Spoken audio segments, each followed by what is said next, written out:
Hello and welcome to the Trail and Adventure Motorbike Podcast with me, Clive Barber, and my good mate, Noel Tom. For the days when you can't ride your bike, there's always the Trail and Adventure Motorbike Podcast.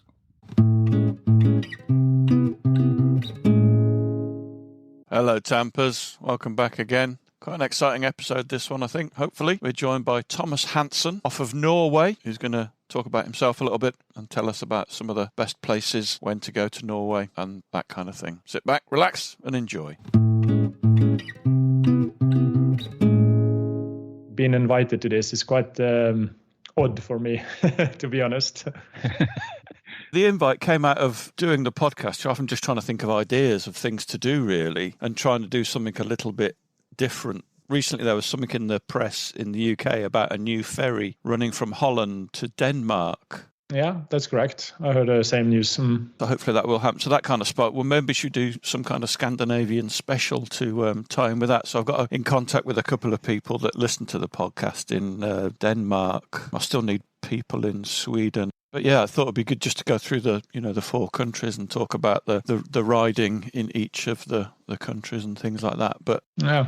Also to delve into obviously you're quite well known. You're far bigger than Greg. I don't know why you have so much admiration for him. He's a tiny little man with a tiny little viewing figures compared to yours. Yeah, but for me, it's more like just the sheer creative mind of his. It's just like he has so much to offer in the creative aspect, and the way you guys present yourself. Like I think the British humor is really close to the Scandinavian humor. Definitely. Because the American style is kind of like too superficial. We don't like that so much. But the English blokes and the Norwegian and the Swedish, of course, are kind of like on the same page for everything. No, I think you're right. The thing with Greg's a mate who happens to make films. So we are a bunch of mates with a friend that happens to make films. Do you know what I mean? It's not like we've been to acting school or adventure school. It's kind of what you see is what you get, really. Yeah, but I think that is the part that is so brilliant, because for me, I do a lot of my travels alone, because inviting guys with me with the camera takes a lot of time. So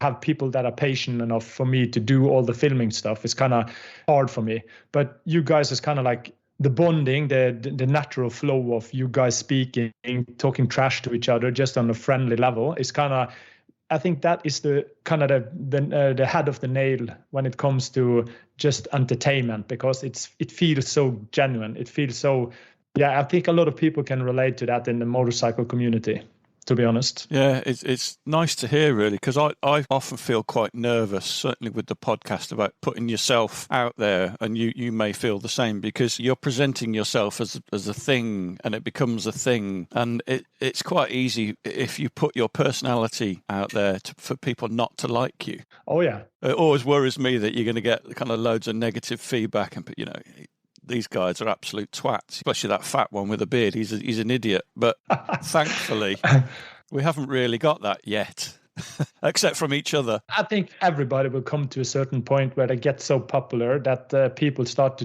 to envy the process of where they've been and where they're at. So I think everybody will see a sheer amount of trolling online or people being rude. It's just the way internet works these days. But as long as you kind of are true and honest about the stuff you are passionate about, I don't think it doesn't matter what people think. Fuck it. Yeah, absolutely. And it's kind of fun doing these things. And like you say, it's a great way of meeting people that you might not meet otherwise, and gives you an excuse to meet people and to talk to people and to travel to places. So hopefully we will make it to Scandinavia in the next couple of years, and we'll pick you up on the way, and you're in the gang. Is the ferry definitely confirmed? Is it official? I'm a part of the boy band if you come to Norway. Yeah, definitely. That's official. Yeah. Okay, thank you. Is the ferry true? As far as I know, it's true, but I tried to talk to a friend of mine who did work in the company that was into the ferry thing, and I haven't got the confirmation from him, but a lot of people down in Denmark are talking a lot about the ferry coming from, was it Newcastle? No. From a port just north of Amsterdam, I think. Yeah, I think it was from Holland to Denmark. North of Amsterdam. Okay. Yeah, so we'd have to get a ferry from Newcastle to Amsterdam, ride up to wherever the next ferry terminal is, and then go from there to Denmark. So it's still quite a a more involved trip for us. I just love to know the story behind it, what's driven it, whether it's a commercial thing or whether it's a tourism thing or a bit of both. Yeah, I'm quite amazed that the Newcastle line from Bergen isn't operating again, because my uncle was working on the Jupiter, is the name of the boat, for many years. It's been really popular here in Norway to go over to England in that way, but I'm not sure. I think it's maybe because of the weather, because the North Sea, the waves in the North Sea are so intense sometimes. Yeah. So yeah, and of course it's money. It's you need to fill them with a lot of people to kind of get on top of things. So I wanted to do two things, really. I wanted to sort of talk about you and work out who you are and talk a little about your channel and the type of things you put on there. You've got hundreds of videos on there, going back years. Been doing it for a long, long time. I started out in 2013, I think, when I first got my racing bike, the BMW S1000RR, and the GoPro back then was so bad, and I didn't get any good sound. So I kind of started the whole thing, but it was so crap and so hard to make it work. So I just left it at that. A couple of years later, I got into adventure riding. I changed the exhaust on my KTM 1290 Super Adventure, and that just went through the roof with views. And a couple of years later, I was really into, to write travel blogs, or kind of like with pictures and text. I had a friend of mine who asked me, he was a frequent reader of that, and asked me if I buy you a camera, would you try to do some video as well? Because I think you have a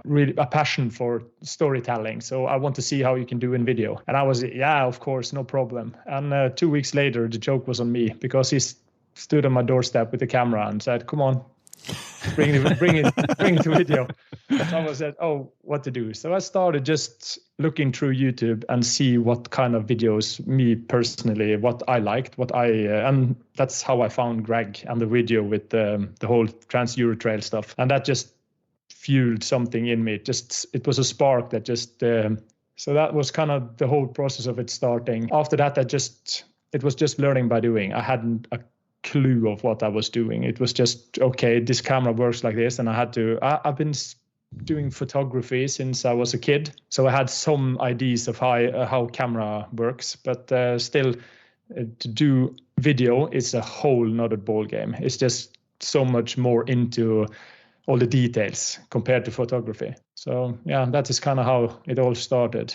And then 8 years later, you're still going. Yeah, but that was the first one. I had many years of where I didn't do it at all. So it's kind of like now it's been soon 3 years since I started for full time with this. So it's kind of 3 years. So here's a question for you and Noel. Why do people like us do this sort of thing? Why do we have these YouTube channels, and why do we make podcasts? And I guess it's a question to me as well, which I've often thought about. It's like, when you see your actual number of viewing figures or listening figures, you think, what's the point? Why am I doing this? Noel, you can go. Well, I was going to say, I'm very lazy. I've made a few films and very short films, and I got a GoPro when GoPros came out. But I soon found out it is, like you say, Thomas, it's a lot of work, isn't it? And it's a whole different level of sort of input to do it. And the editing thing I found really difficult. You presumably, have you self-taught in your editing? Yeah. Well, I'm not very computer savvy. I don't think I've never really had computers in my work. So it's just been something that I've used now and again at home. And I've always just found it really frustrating and time consuming. I've made whole films where I've come to save it and I've just lost everything and I've had to remake the whole thing. And so I'm sort of quite fearful of it still. I haven't done enough of it to become really comfortable with it. I don't know why we do it. I'm very comfortable with Instagram. I love Instagram just for its simplicity. Oh yeah, I follow your Instagram. I think you're genius at it, because you have it's kind of like the own personal touch. So it's kind of like when I first saw you on Instagram, I was, oh, this guy is brilliant. He actually got something really good going on. It's kind of like you said, why do we do it? A lot of people do it for the fame or the views or the clicks or whatever. I think that is in every one of us, because it gives a little bit of adrenaline rush or something when you get a lot of views and likes. But if you do it for those reasons, I think you lose, because people will look right through that. If you do it because you're passionate about it, you have a strong feeling to share your knowledge, or just share your point of views and stuff, I think people will look at you as the honest man or girl you are, just relate to that. And they find it doesn't matter what you do, everything you do throughout the week has a story. And it's just how you present it and how you want to tell that story. If it's chopping down woods or you kind of have a podcast, or for me making videos. And it's all about just the enjoyment and passion of sharing your knowledge and your views on that certain topic. Yeah, the knowledge thing is really interesting. We've just done a series of beginners kind of guide podcasts, and also 4 episodes on our thoughts about longer trip preparation and the kind of gear you should buy and take with you. And that really came about from a lot of people that message us on Facebook. You know, they're asking often simple questions that you think that you know, knowledge that you take for granted. It seemed like something that was needed to be done to share our limited experience with other people, really. And I think it's also quite interesting that we all have very different views and different takes on, as everybody does, on the way you should do things and the way you should dress and all that kind of good stuff, and bikes. And we constantly have arguments about who's got the best bike and what type of helmet you should wear and all that kind of stuff. It was quite good fun. Noel, why do you rock up when we do it every week? What makes you want to do this podcast? I know it's easy for you because you do no preparation, you do no post-production, you just turn up and... I'm sort of fascinated by photography, I'm fascinated by filmmaking, and I'm fascinated by podcasts. And I've felt like I'm not an early adopter of very many things, but I was a very early adopter of podcasts, and I was listening to them back in about 2007, 2008, and just thought, this is so strange. It's called a podcast, but it's essentially radio, and I've always loved radio, but it's essentially the best bits of radio on tap in a way, isn't it? Yeah. It's not just that, it's radio designed for you. You can choose your own playlist effectively, can't you? I've never been a podcast listener myself until just this recent year, actually. But it's like you said, it's kind of like today's, look at television today. It's so filled up with commercials and all the other crap. And you have to wait. If you want to see a 2 hours long film, you need to sit there for 4 hours to watch it from beginning to end. And you see a lot of streaming, and everything is kind of like, we have a short attention span. We need the best bits as soon as possible. We don't have the time to wait. So that, I think, because of that, it gives room for a lot more creators to do their own stuff. But still, your viewers or your listener can be hurt, because if you don't sound interesting after the first 5 minutes, nobody will listen through the whole thing. So it's a give and take kind of thing.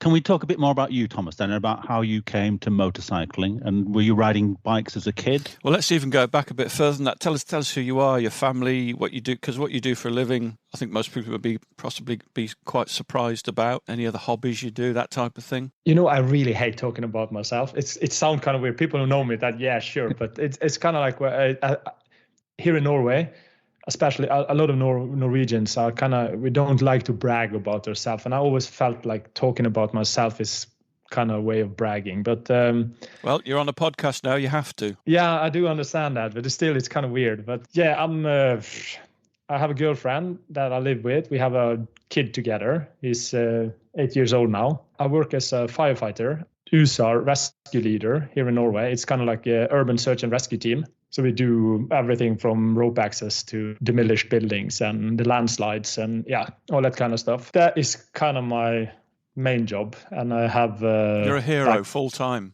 Oh, yeah, for sure. I would say that. But some of us, some people look at us as heroes. But for me, it's just like a normal job, because it's like you train for it, you work for it, you kind of do it every single day in and day out. So it's kind of like you just do what you train for. It's like soldiers in the army and like doctors but nurses at the hospitals, those are the real heroes, not we. And that you can see now after COVID and all that crap. I do live in Bergen on the west coast of Norway. It rains a lot. 270 days a year, apparently. Yeah, approximately. And when it rains a lot. It's probably like Scotland or something. I think they have something similar to west coast of Norway. We live in the wettest part of England as well, in the Lake District in the northwest of England.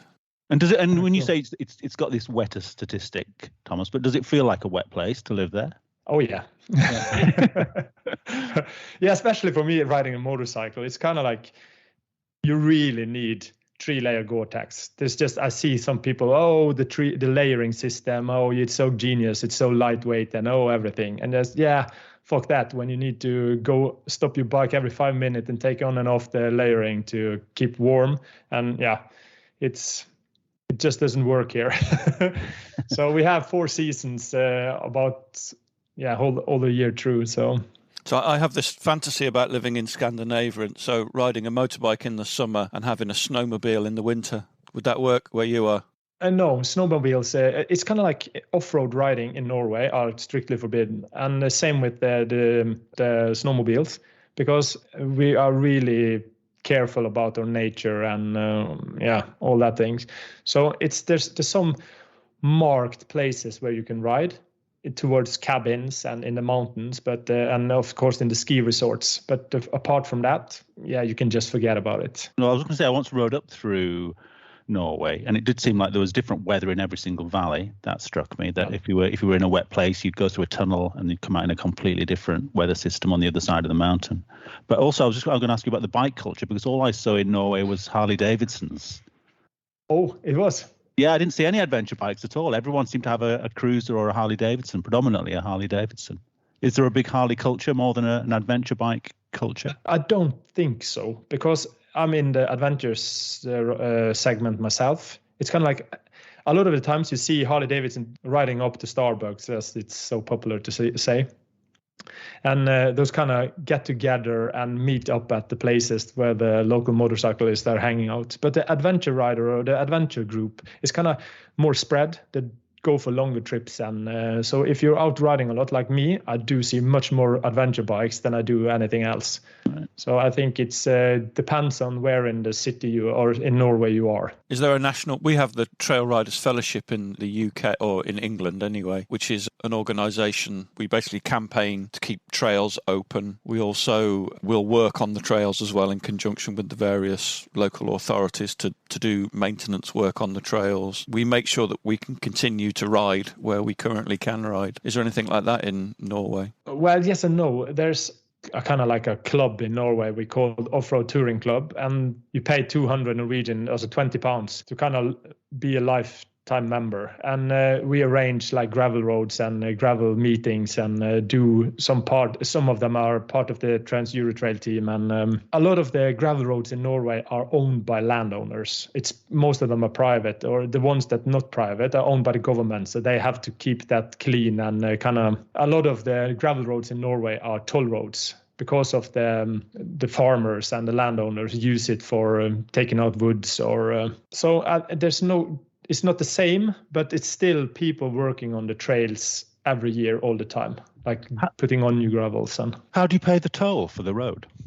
Oh, you can do it with, I'm not sure what it's called in England, but here in Norway we call it Vips, and I think it's the same as Stripe. Yeah. Or Swish. There's some different name, but it's kind of like an app on your phone. You just pay for it, or you can have to pay in cash when you pass the toll booth. Some places they do accept credit cards, though. But is there a man booth, or is it sort of an honesty system? It was an honesty system, but that didn't work as well. So they have started now putting up automatic toll booths. They just take a picture of your license plates when you drive by, and if you don't go in and pay within the next 48 hours, you will get a fine. So it's mayhem. It's kind of like, it's ridiculous how much people are taking paid for. But I'm not sure I'm allowed to say that. I think it's ridiculous. That's right. Nobody listens. You're fine. Say what you want. So do you find yourself travelling into Sweden and Finland or anywhere else, or do you mainly stick to Norway? Oh, no, my plan was it was kind of ambitious, but my plan was to do all the Trans-Eurotrail from start to finish. That didn't go as well. The COVID just hit us hard, and everything was locked down. So the last couple of years I've been spending here in Norway, but I've been a couple of trips through Europe. I've been to North Cape, I've been down in Finland and all the Baltic countries, and down to Italy, the Alps, to France. So I've been around but that was mainly tarmac. And I've been a couple of trips to Sweden. So have you done any of the big trips out of the country? Ever been to Morocco or anywhere like that? No, just in Europe. Oh, you've got to ride in some sand. I know. My brother was down in Morocco a couple of years ago, spending 1 week with a guy from Spain, an English guy who had a farm, who rented out 500 CCMs. Yeah, I've seen a couple of pictures and videos of him, and it's just, I really need to do that. But, family life, it's kind of like what do you do? I can't do everything. Nolan, I have this argument frequently because, for somebody like me with a job that has to work for a living, it's really easy just to fly somewhere for a week, hire a bike, get somebody to show you around and fly home, and you've had a fantastic time. But, we don't all have a month to just piss off to Iceland on our own. And do you prefer to ride alone? You said you ride alone mainly. Is that intentionally? Both yes and no. I have no problems traveling in groups, but I'm really particular with the people I travel with, because I know that I've been riding in groups for most of my motorcycle career, or if I can call it that. And I know the chemistry when people are driving for longer periods of time. And I know for me, driving around with my camera, it takes a lot of time. And I know that can be a pain in the ass to be the guy who always stop and taking pictures and taking video, because I don't want to bother too many people. But sometimes I ride in group, but mostly I ride on my own, because I also have, I only work 7 shifts a month, and it's 24-hour shifts every time I'm at work. So when I'm off or have vacation, everyone else are at work.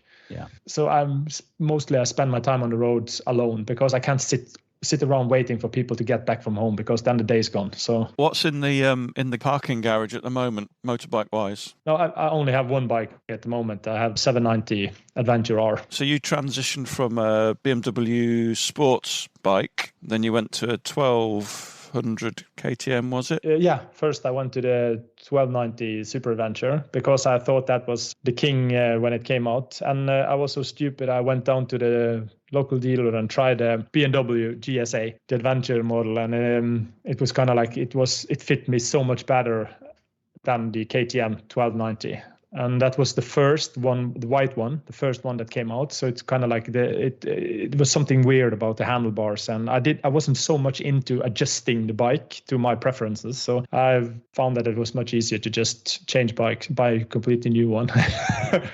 So I had that for a couple of years. This was around the time when I got into the Trans Euro Trail, and I was completely hooked on it. And I started doing some gravel courses here in Norway. I went down on the trail with a big bike, over 300 kilos, going down, and half the bike was laying off the trail. So I had to take a rope and make a pulley system at the same time. So I had to drag, and it was a pain in the ass to get up again. And then I found out, okay, this is way too heavy for my kind of riding now at this time. So I changed to the 690 Enduro R from KTM. But that was, I had that for a trip down to Denmark, the Danish TAT. And then I went over to Sweden and did the Sweden TAT. And I almost blown over the bridge when I was driving from Copenhagen to Malmö, I think it's the name of the town. That huge bridge, it was really windy, and every time the truck passed me on the side, I was laying with almost with the knee down on the one side, and every time a truck passed me, I was kind of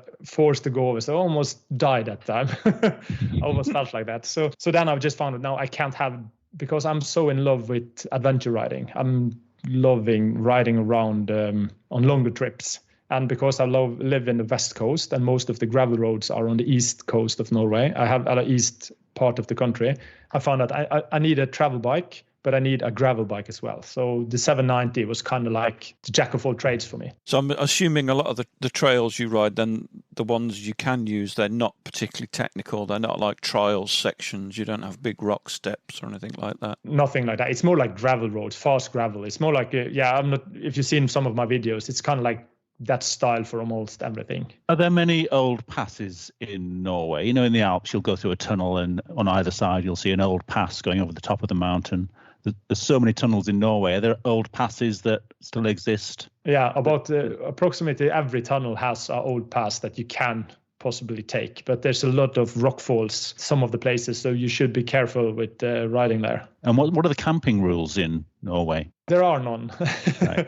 Yeah, you can wild camp. It's allowed to, as long as you stay away from houses that are used or lived in with so many meters, and you just have to stay at one night at a time. So as long as you move around, it's no problem. And because of the tourism in Lofoten and some of the other places around Norway, there's so many campers that comes there. So they have put up a local prohibited, and I'm not sure how to say it in English, but it's not allowed to, in some area of Norway, It's not allowed to camp in high season. But aside from that, you can almost wild camp and camp wherever you like in Norway. And when you're traveling through Norway, do you mainly camp or do you sort of take a little cabin somewhere, or a mixture of both? I do a mixture of both. I kind of like to support the local camping spots and when I'm in the area where it looks nice, but I also like the wild camp, but it's kind of like a 50-50 thing. Does the Statoil mug still exist? Yes, it does, but the coffee tastes like crap. I discovered it about a week into my trip up through Norway, and for the next 3 weeks, I lived off Statoil hot chocolate. Yeah, hot chocolate is good, actually, yeah.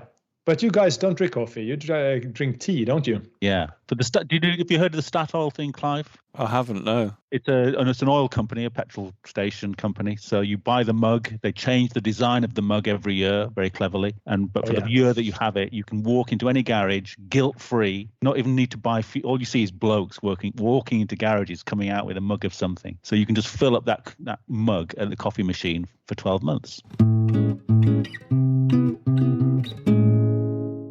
When you've been on the TET, Thomas, have you met many riders from outside of Norway on it? In some parts I met a lot of riders, especially from Holland and some guys from Lithuanian or the Baltic and Poland. It's kind of like the season in Norway is kind of short because some of the mountain passes in Norway are so high up, you have a lot of snow there. So most people try to ride there from August to September. So if you spend time on the trails around that time, you can be lucky to meet people. But it's not flooded in any way. The most people that run on the Norwegian TAT or the local roads here are ourselves, also people that live in Norway, because the gravel roads in Norway are so limited. So a lot of local guys are going hard on the gravel roads that exists. And are there many water crossings? No, there's a couple, but if you see Greg movies, I won't call it a water crossing. It's more like a pond, a little, What do you think is the best month to travel? It's kind of that is kind of hard to answer. It depends on how much bugs you in a way. It's kind of. Do you like mosquitoes? Are they very bitey? It depends. How sweet are you? No, it can be a pain in the ass. It's so I prefer August because all the snow are gone and the colors in the mountains are starting to get orange. So it's a really beautiful month, and insects die in buckets every day in August. So when's the worst time for mosquitoes? Oh, June is terrible. And especially the further north you go. Oh, I really hate it. What's it like in May? Because May here is like a golden month. Yeah, it's really good. May is kind of like the perfect month. It's in statistics, the May is really nice weather as well. Yeah. And it's really warm. But there's a lot of snow still in the mountains. So many of the most spectacular mountain roads are closed because they're not open for snow yet. A couple of years ago, I went over to Lysebotn and the road was closed because there was 11 meters of snow still in May. Are there many ferries to catch going up through Norway on the TET? It depends. If you travel on the west coast, there is a lot of ferries, but you can avoid them in a certain degree. So you have just from Stavanger to Bergen, I think there is 4. Yeah. And from Bergen up to Ålesund and Trondheim, there is 6 if you take the most western route. Don't quote me on that, but there's just a lot of ferries on the west coast. Do you feel like you're living in like one of the most beautiful places on the planet? Yes, every time I'm out riding, I do that because I see it's so easy to get spoiled because of the beauty we just live in or in a backyard. But every time I out travel, every time I stop at one of the mountain passes or just down at some of the fjords, I just take 2 minutes and just look at the views and I just, whoa. I do not understand why so many people use so much money to travel to other countries when we have so much beauty here at home. But I think it's like that for everyone. For me, when I was a younger kid, like 15, 16 years, my parents had a crush for England. We did a lot of travels to England. I just loved it because all the castles and the nature in England is really beautiful for me. But I do understand for you guys that probably not that much to look at. I moved to where we live because it is one of the nicest parts of certainly of England. And also we've got Cumbria, we've got Yorkshire, and we've got Northumberland, which are just 3 fantastic counties in the north of England. Amazing mountains and lakes and moorland, and scenery is amazing. I was thinking a lot of people come to Norway and come to Scandinavia, and they just presumably get on the fastest road they can to get to Nordkapp. Oh, yeah. But they must be missing so much on the west coast of Norway. I mean, the fjords being something that Norway is famous for, right? Yeah, and the Norwegian fjords, the mountains, and the whole southern part of Norway are so spectacular. There's so much beauty, and there's so much nice to see, and all the small towns you can visit and live. And we have a incredible country with so much variation. But for some reason, everybody's coming to Norway, and I want to see Nordkapp. And Nordkapp are not that spectacular. It's a bucket list thing you can put on your as a kind of check. But of course, if you're up there, like first time I was up there, or the only time I've been up there, to be honest, I have 17 degrees, blue skies, midnight sun, and it was just amazing. Not windy at all. It was just once in a lifetime opportunity. But other people come up there and only see fog. So, and it's people, because of the curvature of the earth, people, when they look at the Norwegian map, the northern part of Norway doesn't look that big.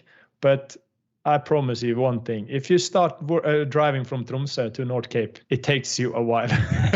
It's crazy distances up there. I rode up, I sort of gave up about half. I wasn't mad on getting to I knew I didn't really want to get to the top, but I wanted to see the Lofoten Islands. But I got about halfway up and it just got so cold. I just turned around and set off back because I just felt like I'd driven from summer to winter in the space of about 2 or 3 days. So I was desperate to get back into the summer of central Norway. I found it much nicer to be down south of Norway rather than the north. Yeah, but in the south, the temperature, like you said, there can be summer down south and it's still winter up north. So it's a huge difference. But like Lofoten Islands and Senja are the most spectacular places in Norway, for my personal opinion. It's if you're just a little bit into nature and wild nature as well, Lofoten will really change your perspective on things.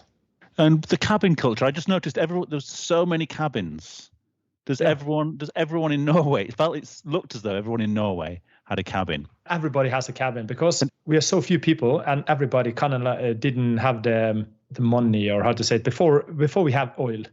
Everybody had the kind of like the family cabin on the country, and so they're passed down, are they, through families quite often? Yeah, it is through generations. So it's like my place where I have a cabin. We have the farthest we can go back that we have down in writing or in our history book. There's over 700 years of history through my family alone. So it's kind of like, and a lot of old farms in Norway are the same thing. And of course, it's huge properties. As years go by, they kind of like give out cabins or places where people can build cabins in their land. And Norway is pretty rich now. So most people in Norway have electric cars, Teslas, 1 or 2 houses, and cabin, and So it's kind of disgusting in a way.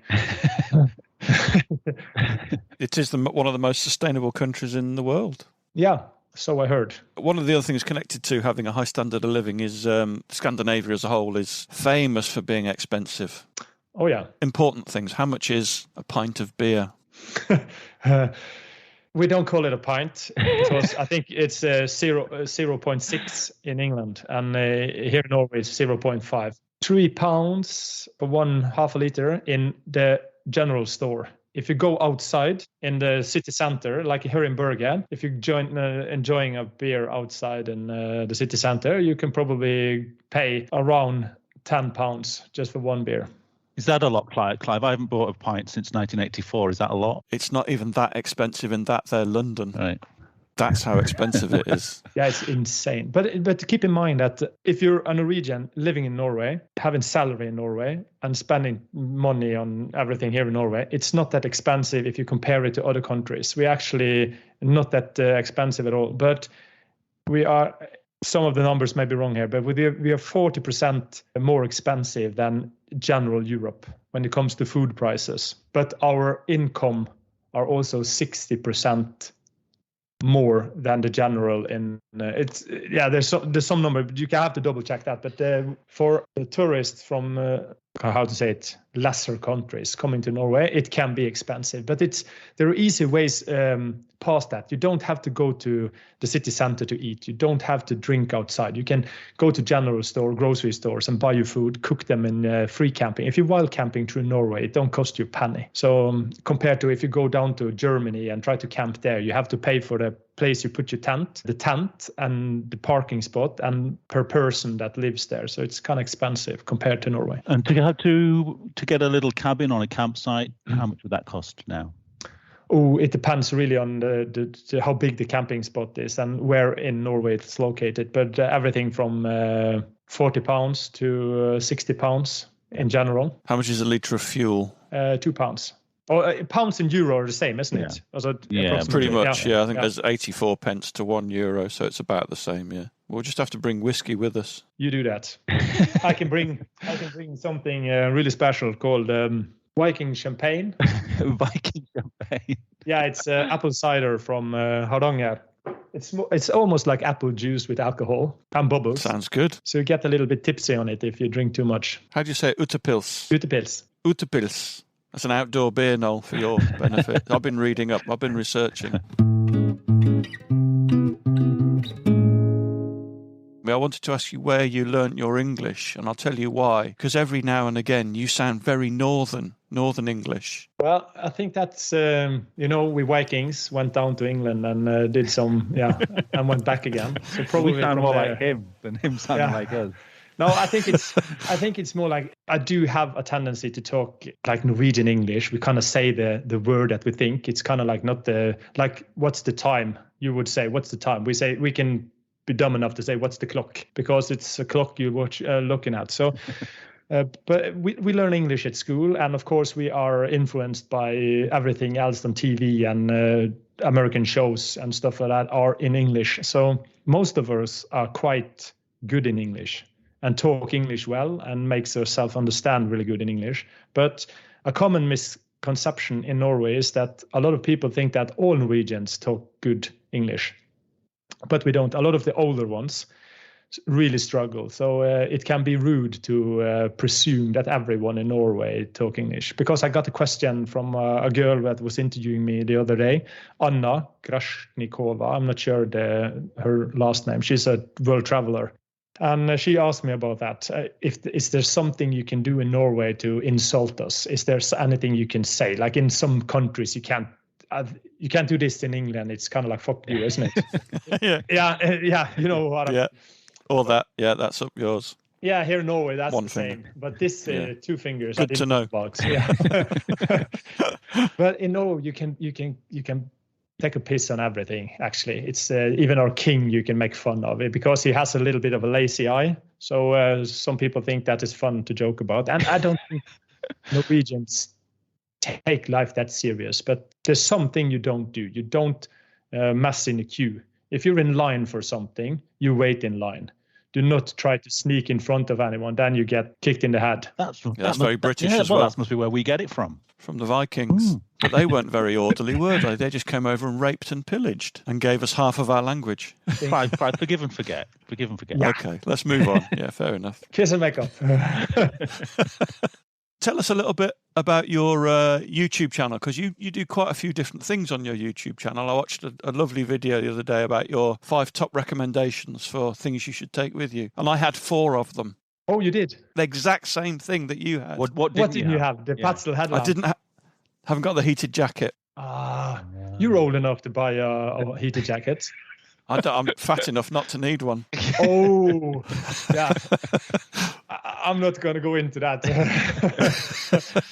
My YouTube channel, it started off with because I have a huge passion for motorcycling, and I've always been a traveler. I always enjoyed travel to new places. I love meeting new people, new foods, new scenes. Everything is kind of like the traveling part of me is always like an itch that I need to scratch. It started out with me being a traveler on motorbikes, and I thought this is just the best thing to do. It kind of like make videos of my travels on a motorcycle. It's just kind of like it sets itself. It's kind of like the most easiest way to go by it. But as more that I evolved into the video genre, or what you say, I started to evolve. I started to build up a new interest. I started to see I had much more creative things I wanted to have outlet for. So I tried to, okay, how can I kind of build on this? I don't want to be like a small niche. I tried to build it around adventure, my hobbies, my passions, and what I do enjoy the most, because this is the most easiest way I can be honest and forward with my content. It's much easier for me to talk about things that I'm really passionate about than trying to talk about makeup or shampoos. Tell us some of the sort of things we can find on your channel. Oh, you can find everything from my motorcycle travels, of course, some product reviews, and just adventure thing and camping gear and things that you would like to know about if you're an adventure rider or an adventurer or camper or hiker, or just in general stuff that if you love the outdoors, I probably have something for you to take a look at. How many tents do you have? I just have one, to be honest. Wow, that's good. Because I love the small life and this small and simple life as well. And I don't believe in, I love gear. I just absolutely love gear, but I don't believe in just accumulate gear for no reason. If I can't use it, I don't see the point of it. So if I can buy something or get new gear that substitute old gear that is not the same quality, I'm more than happy to do that. But my tent works really good for what it does. And I'm currently looking into getting a new tent as a second tent, because I want a freestanding one so I can take with me on rocky surfaces and loose sand. Yeah, but I'm also an ambassador for the Norwegian brand Hammock Equipment, the hammock brand. And I have a lot of them. So I use that kind of just as much as I use a tent. I have their sleeping bag, which I just sort of bought by accident, I think. So I'm just looking at YouTube now, and you're not known as Thomas Hansen on YouTube. You're T.S. Hansen, T.S.Hansen. If anybody wants to search for Thomas and watch some of his really beautiful films that shows an amazing side of Norway and will really make you want to go there. Appreciate that. Yeah, you should definitely do that. It means a lot coming for you guys. Trust me. I'm, like I said to my girlfriend when I was going on live today, it's kind of like I'm a little bit nervous, and that doesn't happen often.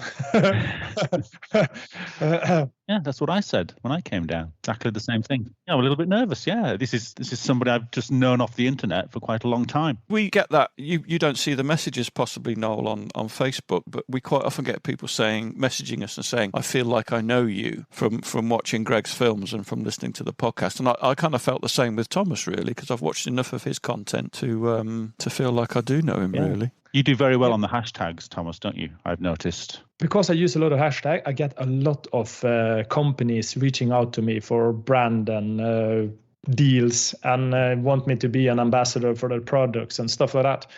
And in general, I just say no to most of it, because I don't want people to come into my channel and it being a paid advertise. I see there's so much free advertising online today because big brands know how to exploit younger ambassadors and young people that want to be more, have a bigger revenue or have a bigger audience on YouTube or Instagram or whatever it is. So I kind of steered away from that, because I really don't want to sell my integrity for people online. I really just want to, if people see me recommend a helmet or recommend axe or the backpack I did, they know I talk from the heart. It's not a paid commercial for Krieg or anything else. Yeah. If anybody's listening to that, Thomas say that. That's Thomas saying that, not the Trail and Adventure Motorbike Podcast. We'll take your money. I think that is the dark side of this whole thing. It's a pressure you don't need, isn't it? I think. Yeah. I think the other thing is it's quite easy to see through people that are promoting something because they're being paid to promote it. You can usually tell. Yeah, I'm completely. I think the same. It's so easy to see if a person really enjoys something or it's just something they're paid to see. Any top tips for traveling? You take a pillow. Yeah. You do. I always have a pillow. It's the two thing. I always bring two things. Like I have when I pack, I try to pack lightweight, and I try to take with me two luxury items. The one is my whiskey bottle, and I always do peated whiskey. Those other brands that don't do peat, doesn't fly at all. It's the airflow pillow or something from Sea to Summit. I'm not sure the name of it, but the green one. Oh, I'm writing it down. I'm getting one. I've heard people talking about, you can just put the jacket underneath your head and you can sleep comfortably. Fuck that shit. I tried it so many times. It doesn't work at all. It's just, it doesn't fly with me. I need a pillow. We had a big argument about this on the recent podcast because everybody's saying, just get one of your stuff sacks and put your jacket in it. And it's like, fuck you, I'm taking a pillow. If Thomas uses one, I'm going to seriously think about it. Exactly. Yeah. You wouldn't take my word for it, would you? No. If Thomas says so. How much? Yeah, but people have an impression that I travel a lot. I try to travel as much as I can, of course, through the season. But you guys, how much did you travel in a normal year? How many kilometers do you have on your bike in one season?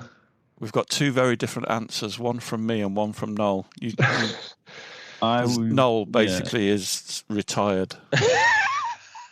Piss poor performance, like you said in the last movie. Yeah. I would hope to have at least 2 trips, hopefully 3 trips a year. But I don't know. I never really think about the miles, but each one is probably at least 1,000 miles. If it's a European trip, it's 2,000 miles. I work for a living. I've got 3 children. My wife's business to support at the weekend, so we'll do one big trip a year and maybe 2 or 3 smaller ones when we might go away for a couple of nights, and then try and do some trail riding locally. But we're quite spoilt locally for trail riding because there's plenty we can do locally. Yeah, I've seen that on the videos too. And great. But you have your camper van as well, doesn't you? I have a van which has got a thing called a boot jump. So it's this wooden box that you can lift into your van, and it's a bed and it's a seat unit, and it's got a cooker built into it as well. So you can take any van, whether it's a small van or a large van, put this boot jump thing in, and it turns it into a camper van. I put one in the smallest van available to humanity. So I put one in a little Citroen Nemo van, and it works great. How do you fit in there? It's great. It's really, really good. It works really well. Yeah, but how tall are you? Also, how high? I'm 6 feet, but I can still, as long as I can sit down comfortably in it and I can still stretch out in it, it does work. Yeah, I'm 6'7", I think, 6'7". Yeah.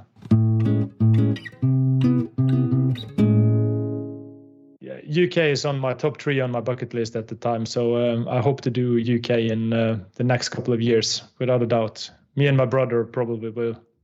Yeah, we'll meet you at Newcastle off the ferry and throw you down some English granite before you know it. Yeah, that's nice. There's a lot of technical riding in certainly in the north of the UK and into Wales where the tech goes. It's if anybody turned up on their GS 1200, they'd be in big trouble. But Will had this 790, didn't he? Did he turn it away because it was too big? Yeah. Yeah. Is that the official story, or is that the? If you listen to one of the beginners podcasts, Will talks about his journey from having a 1200 to a 790 to a 690, and I still think he'll go smaller at some point, but the 690 is good. Yeah, I think I heard it. I think I heard that podcast. I heard one episode where you talked about it or make fun of it, but I didn't get all the references on that show. So. Yeah, no, I think you'll be fine on your 790. If you're a comfortable, confident rider, you'll be fine, and you just take your time. And I wouldn't do it on my own, probably on a bigger bike, but it'll be good fun. Yeah, but you always ride in a group, don't you? Mostly, I go out on my own very occasionally. Noel, you ride on your own a bit, don't you? Really? Yeah, I almost. It sounds terrible, but I almost prefer to ride by myself in a way. Sounds terrible, but it's just so much. It feels just so much more exciting. It feels so much more adventurous to do it by yourself. Yeah, and you have all your impressions for yourself. I know I know where you're coming from. And I just have it's just the frustration of not being able to stop when you want to stop. That sometimes drives me a bit crazy. Sometimes. Yeah, I did a trip. You encouraged me to go and do a trip to the NC 500, which is the north coast around Scotland, which is certainly on the west coast is really beautiful. Yeah, I have it on my base camp. I'm trying to do that one time. I really enjoyed that, but I would have enjoyed it more with a group of people, I think, without a doubt. Yeah, but I think that people are different in that way, because the time you learn to appreciate your own company, there's a strength in that, to just enjoy yourself and your own company. Like, people look weird at me when I go out to eat alone. I go out to a restaurant and eat alone, and people, what the fuck is wrong with you, man?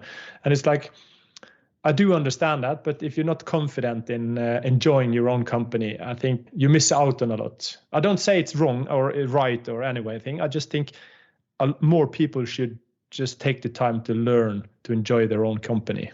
Yes, Clive. Yeah. Definitely. Yeah, no. Because I like road riding with other people, but I think I prefer off-road riding by myself. Yeah. But not road riding. Oh, fuck you then. Piss off. I'm not going Well, out we'll with see, you won't ever we? again. Because I am going, the ride that I'm doing with you in April, Clive, I am going to be doing it in a group, and then I'm going to be doing it by myself. So I'll make a final decision then. Is that the Spain trip? Yeah. Oh. Well, if you get back in touch with us, great. You can tell us how you got on. If you enjoyed it on your own, you can fuck off. I love the British humor. Yeah, I love it. Taking a piss. No, I'm being quite serious. Yeah. I know, that's the best part about it.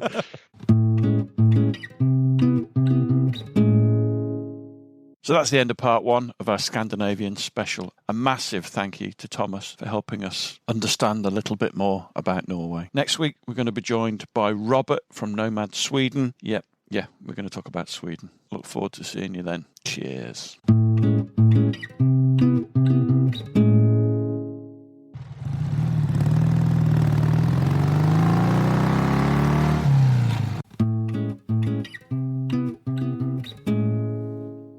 Thanks for listening. We really appreciate your support. Don't forget you can follow us on Facebook and Instagram. And if you really appreciate what we do, you could consider supporting us on Patreon or buy us a coffee. Links are available on our website, which is tampodcast.com, tampodcast.com, where we also have a limited selection of branded stuff. But either way, please keep listening and spreading the word. See you next time.